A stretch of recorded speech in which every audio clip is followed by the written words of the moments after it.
Bismillahirrahmanirrahim. Assalamualaikum warahmatullahi wabarakatuh.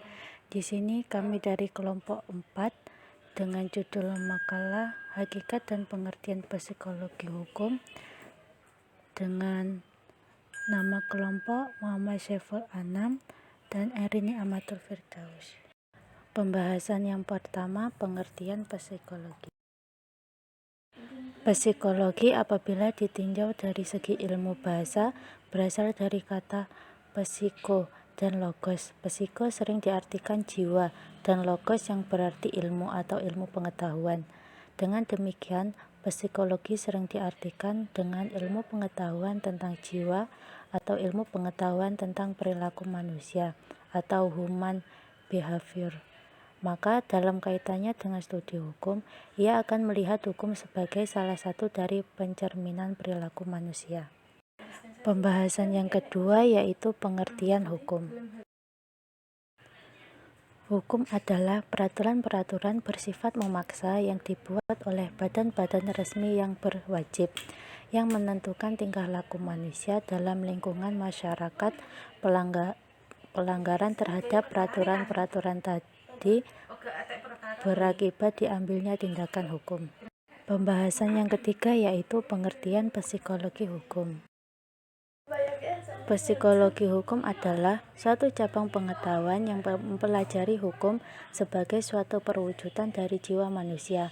Ilmu pengetahuan ini mempelajari perilaku atau sikap tindakan hukum yang mungkin merupakan perwujudan dari gejala-gejala kejiwaan tersebut, dan juga landasan kejiwaan dari perilaku atau sikap tindakan tersebut.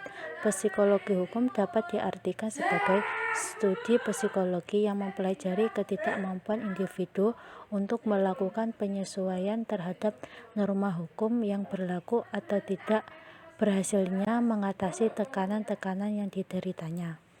Pembahasan yang keempat yaitu ruang lingkup psikologi hukum. Ruang lingkup psikologi hukum yang pertama yaitu psikologi umum, menguraikan dan menyelidikkan kegiatan psikis pada manusia dewasa yang normal, termasuk kegiatan pengamatan, pemikiran, inteligensi, perasaan, kehendak, motif-motif, dan attitude. Yang kedua, psikologi khusus, yaitu menguraikan dan menyelidiki segi-segi khusus pada kegiatan psikis manusia. Pembahasan yang kelima yaitu peran psikologi dalam hukum. Secara umum, peran psikologi dibagi dua area, yaitu keilmuan dan aplikatif. Pada tataran keilmuan, psikologi berperan dalam proses pengembangan hukum berdasarkan riset-riset psikologi. Sementara pada tataran aplikatif, psikologi berperan dalam intervensi psikologis yang dapat membantu proses hukum. Friedman dalam Lumbun tahun 2008 mengatakan bahwa terdapat 3 aspek dalam sistem hukum. Pertama, struktur yang berkaitan lembaga yang membuat dan menegaskan hukum, termasuk DPR, kepolisian, kejaksaan, hakim, dan para advokat. Kedua, substansi yang menyangkut dari materi hukum, baik yang tertulis atau yang tidak tertulis. Dan yang ketiga, budaya hukum, yaitu sikap orang terhadap hukum dan sistem hukum yang meliputi kepercayaan, nilai, pikiran, dan harapan. Pembahasan yang keenam yaitu manfaat ilmu psikologi hukum. Psikolog sebagai saksi ahli dalam kasus pidana.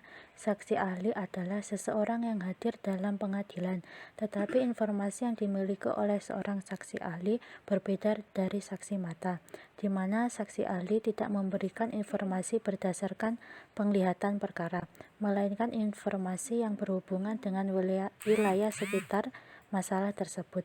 Hanya saksi ahli yang dapat memberikan informasi sebagai bukti yang berdasarkan pendapat. Beberapa persoalan yang bisa menjadi pokok dalam bukti seperti tingkat fungsi intelektual tersangka dan implikasinya terhadap proses persidangan, kerentanan saksi dalam proses interogasi yang bisa saja menyebabkan pengakuan terpaksa, dan kemungkinan resiko seseorang kembali melakukan tindakan kejahatan tersebut.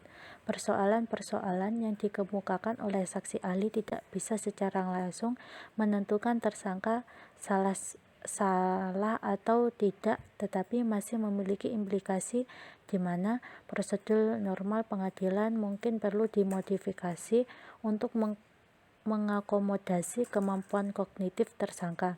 Bukti pengakuan yang dinyatakan mungkin tidak dapat diterima. Pengakuan yang dinyatakan mungkin menjadi tidak reliable. Kalimat yang dijatuhkan pada narapidana mungkin perlu direfleksikan dengan tingkat resiko kembalinya perilaku. Mungkin hanya ini yang dapat kami sampaikan, kurang lebihnya mohon maaf. Akhir kata, wassalamualaikum warahmatullahi wabarakatuh.